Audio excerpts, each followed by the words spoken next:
to...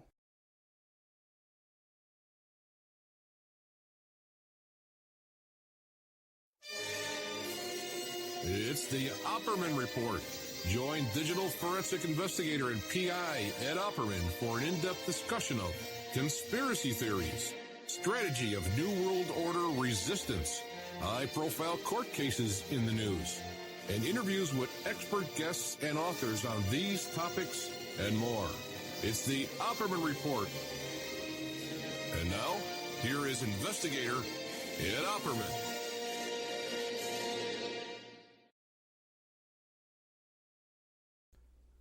Okay, welcome to the Opperman Report. I'm your host, private investigator Ed Opperman, and this show is brought to you by CartKing.com. That's cart-king.com, 877-986-7771. Have you ever thought about opening your own mobile cart or kiosk business? Perhaps the current business you have right now wants to add multiple point-of-sale locations across the country.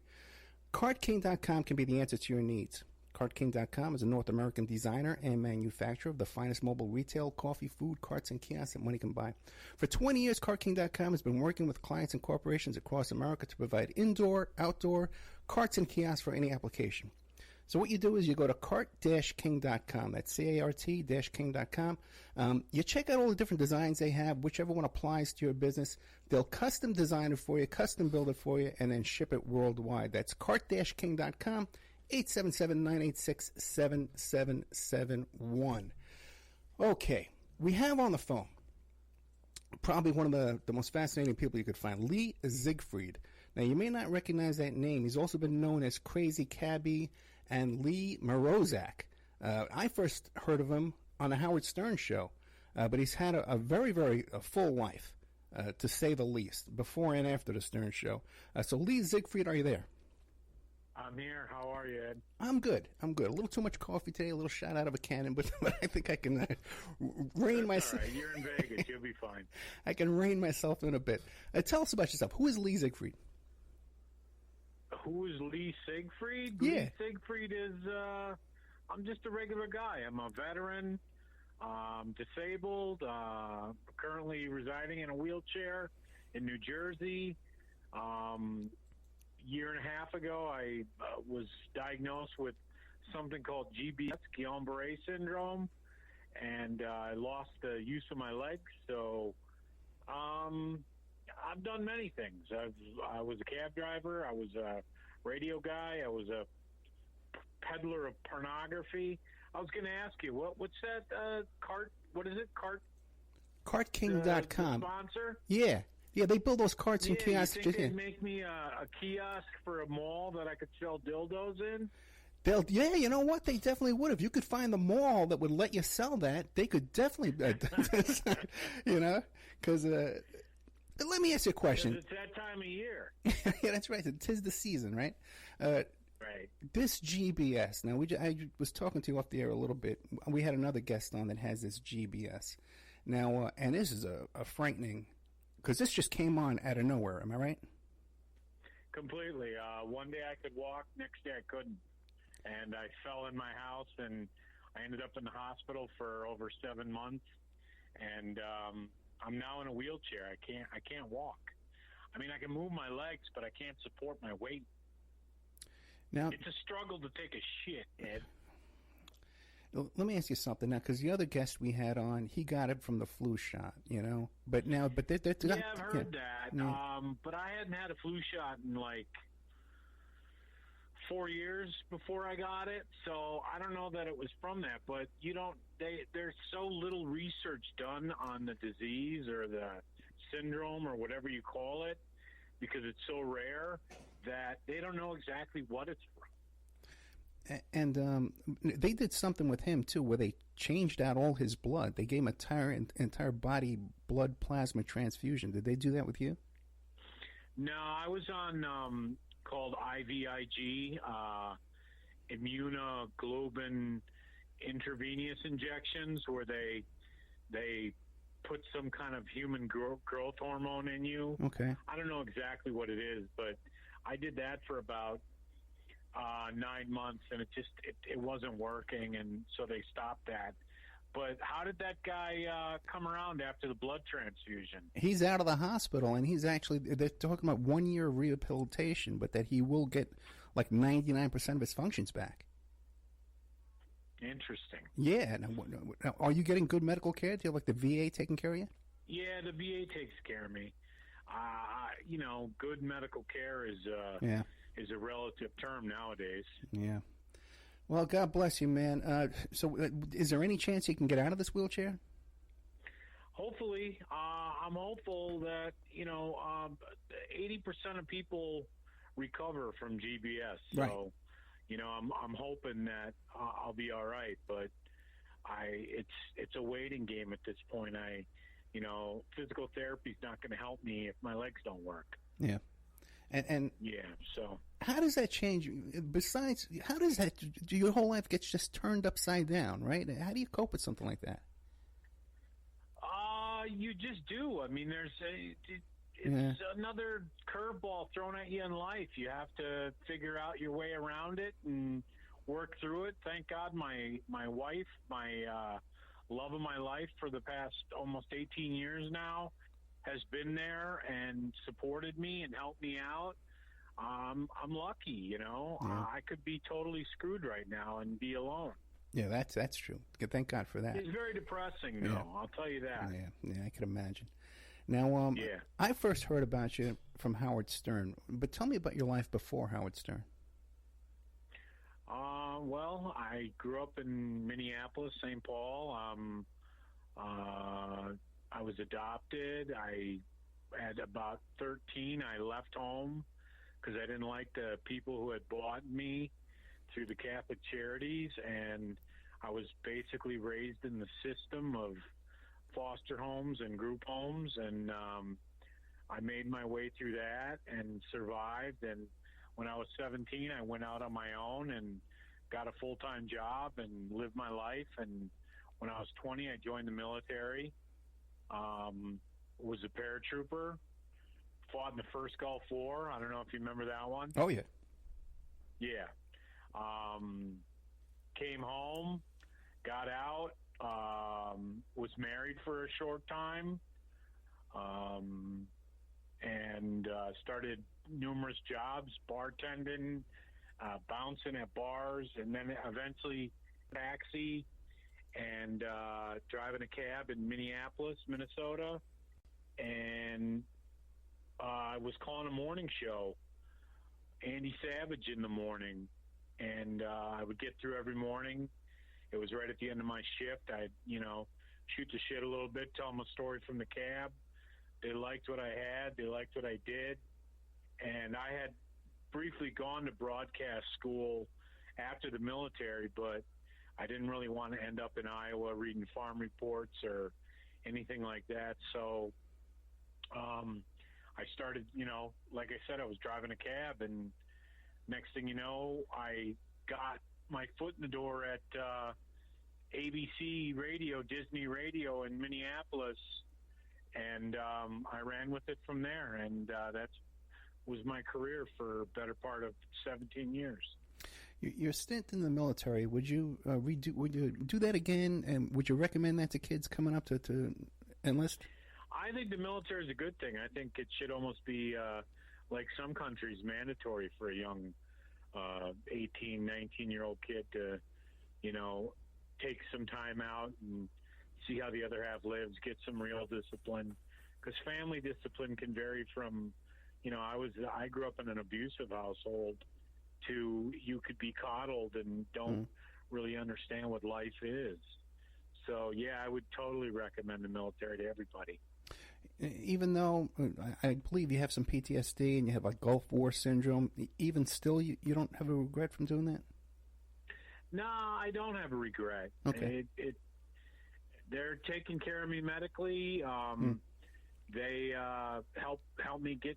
I graduated in 2012 from the City University of New York with a degree in psychology. So they put me through college. I would recommend it even above and beyond all the negatives that might be attached to it. You know, that's true. I'm 6 years older than you, and I have no medical insurance. And if I were to get this GBS thing, I'd just be out in the street. I'd just be dead because I would get no medical care whatsoever, you know. I would just be I understand. out of luck, yeah. Medical, people don't, people thought Obamacare was going to fix everything, and it didn't fix everything. And a lot of people lost their coverage because of that. Yeah, that was a mess. Yeah, that was. I just had to pay that fine on my taxes this year. That $600 fine. So add insult to injury. You know, I get no medical care, and then on top of that, I got to pay a fine for it. Well, thank you very much. Because you weren't paying into the system or whatever. Yeah, because I can't afford Obamacare. I can't afford that stuff. So what do you do? It's a lot of money. Yeah. It's a lot of money. It's more than most people were paying normally for private health care out of their monthly check every month. Yeah, it's outrageous. Now you say you were adopted, right? And I know from watching a lot. I've been binge watching the Stern Show on YouTube, and that's how I've been interviewing a lot of people from the Stern Show lately. Your adoption, you located your biological parents. Well, I located my biological mother. Actually, the Stern Show helped me do that, and her name is Audrey, and she still lives in Anoka. And she was a summer of love teenage girl when she had me, and she couldn't take care of me, so she put me up for adoption. And I could have been an abortion. And how did they go about finding her? Did they hire an investigator? Yeah, they hired a company called Kin Solving. I don't know if they're still around, right, but I know it cost them a lot of money because I had actually tried to find her prior to them finding her, and they spent a pretty penny to find her because it wasn't easy. Because when you're adopted through Catholic Charities, it's all confidential and that kind of stuff. Adoption investors really back in the 90s and stuff like that, but they've come down drastically in the past few. I'm sure nowadays with the internet and Ancestry.com. Yeah. You can find anybody you want on Facebook. Yeah, that's true, too, yeah. Now, how did it work out? Because I do a lot of those reunifications between people in the adoption system. How did it work out for you? It's worked out fine. I mean, we're not super close, but we're not distant. And she's my mom, and I actually allowed her to adopt me back in 2003. So she's actually my mother again. And, yeah, man. And is that why my name changed? That's why you got the name changed, because her name is Siegfried, I suppose. Yeah. Okay, fascinating. Looking back, what do you think about your years with the Stern Show? Do you regret that or what? I mean, I don't necessarily regret it. It was a time in my life when it was something I was doing. I loved when I did it. I worked at the station. I did afternoons with a guy named Kane, and had an overnight show, and had a weekend show that I played heavy metal on. The Stern Show was just like a side thing that I got to go in there and let a little more loose than I would normally on the air and have some fun. It was a good time. But you wound up getting in trouble over the taxes, right? Yeah. How'd that come about? Well, I went in the air and I said something stupid, and the IRS came and hammered me. Okay, so listen to you. What happened to contact you? Well, they knocked on my door. I knew they had been looking. Yeah. And people had told me they were looking. So it's the IRS, dude. It's the IRS. But it's not the taxes. I think years and years of Trump. Well, in the government, it's not denying your tax, it's denying the returns. Right. The law states have to file returns. There's no debtor's prison anymore, but it's considered it's filing your returns. And you think they told you because you're on the air?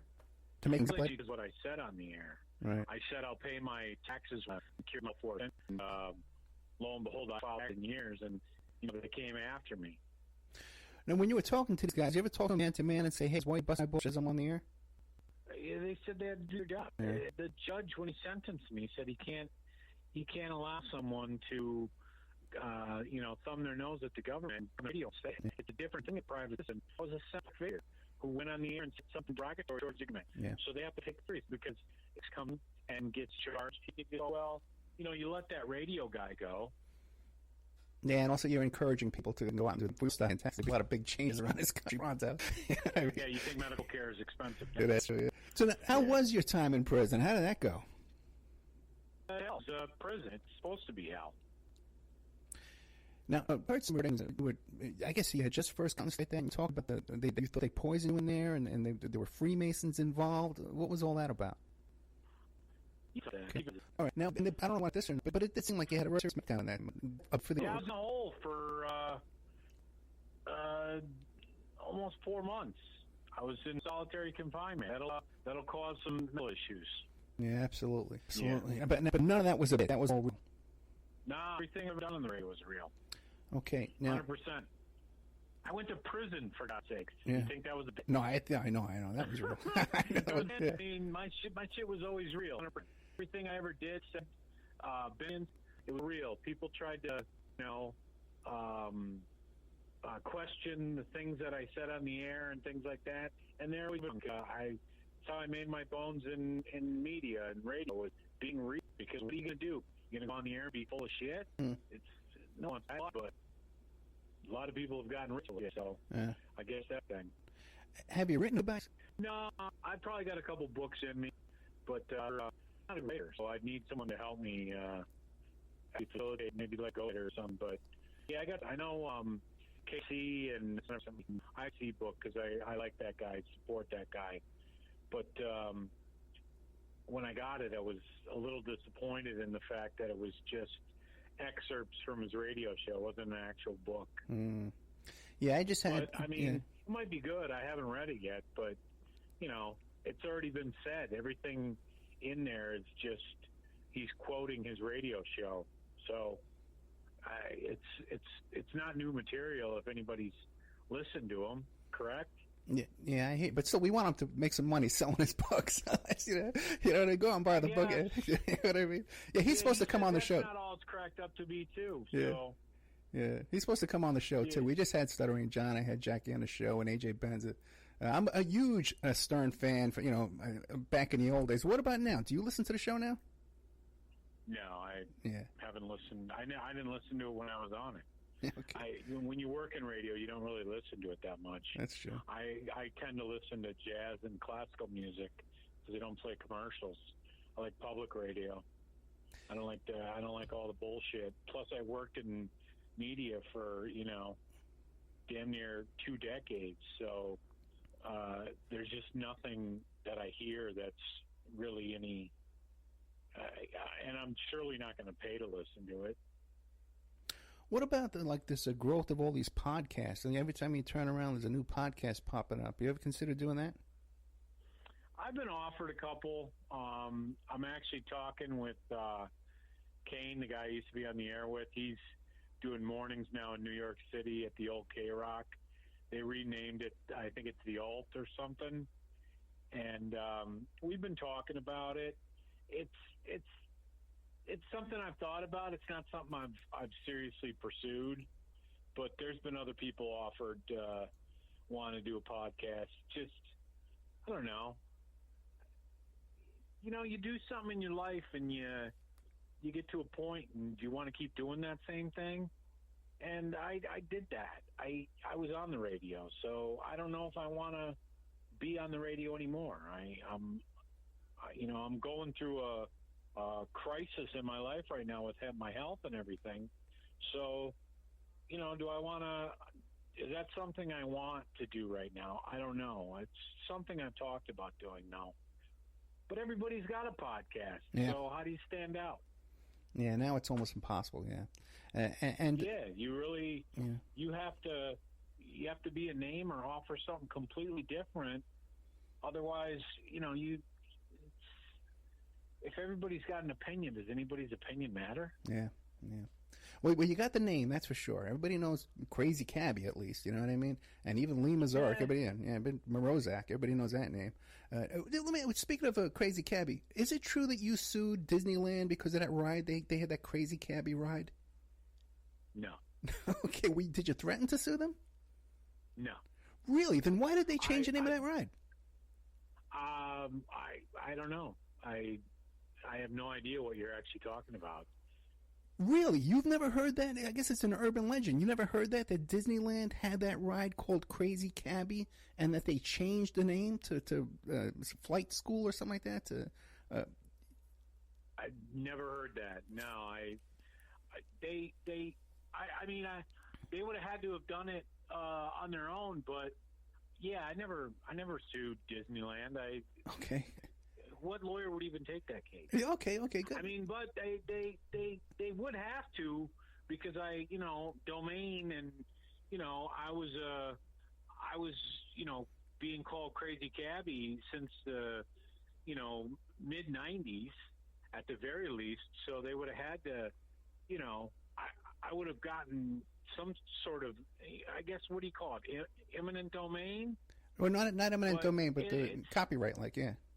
Yeah, but, I never trademarked my name, so it wasn't, but, it's implied consent if you're known as something and someone willingly uses that.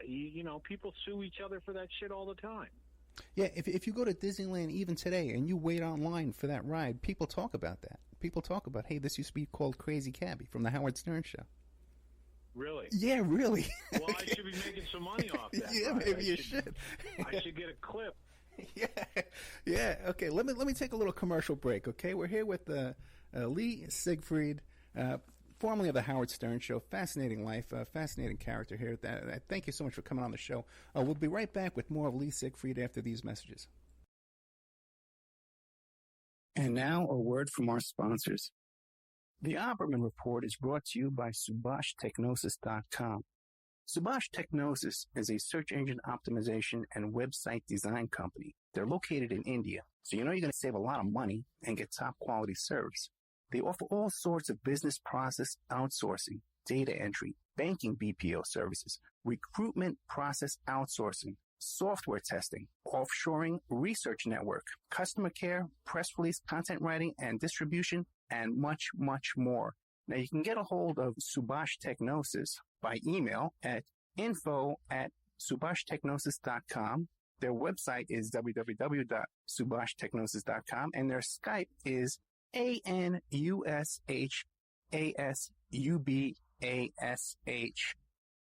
Check out CartKing.com, 877-986-7771. Have you ever thought about opening your own mobile cart or kiosk business? Perhaps your current business wants to add multiple point-of-sale locations across the country quickly. Maybe the facility you manage could kickstart revenue by adding coffee, food, or retail services, like let's say you own an office building or a warehouse. Put one of these carts there in the lobby. Well, CartKing.com can be the answer to your needs. CartKing.com is a North American designer and manufacturer of the finest mobile retail coffee and food carts and kiosks money can buy. For 20 years, CartKing.com has been working with clients and corporations across America to provide indoor and outdoor carts and kiosks for any application. From large, heated, and secure outdoor retail or food kiosks to smaller, more mobile coffee kiosks or coffee stations, coffee carts, CartKing.com designs and builds them all. Carts and kiosks are fun, and so are the dozens of designs on the website, CartKing.com. Please visit today at CartKing.com or just call them at 877-986-7771. Tell them Ed Opperman sent you and you get a good deal. Remember, all these shows on Awake are brought to you by emailrevealer.com. You can go to emailrevealer.com and get a copy of my book, How to Become a Successful Private Investigator. You also do all the kind of different services for you. Online dating service investigations called an online infidelity investigation. And that's where you give us your husband or your boyfriend, your girlfriend's email address, and we trace it back to their online dating websites, and we return a list of all the dating sites that email is registered to. We can expand on that investigation and trace it back to porn sites, escort service sites, swinger sites, gambling websites, and even prescription drug websites, and all kinds of digital forensics, computer and cell phone digital forensics, where we can recover deleted content from an email or a hard drive and produce a report for you that you can use in court. That's emailrevealer.com, or you can contact me at oppermaninvestigations@gmail.com.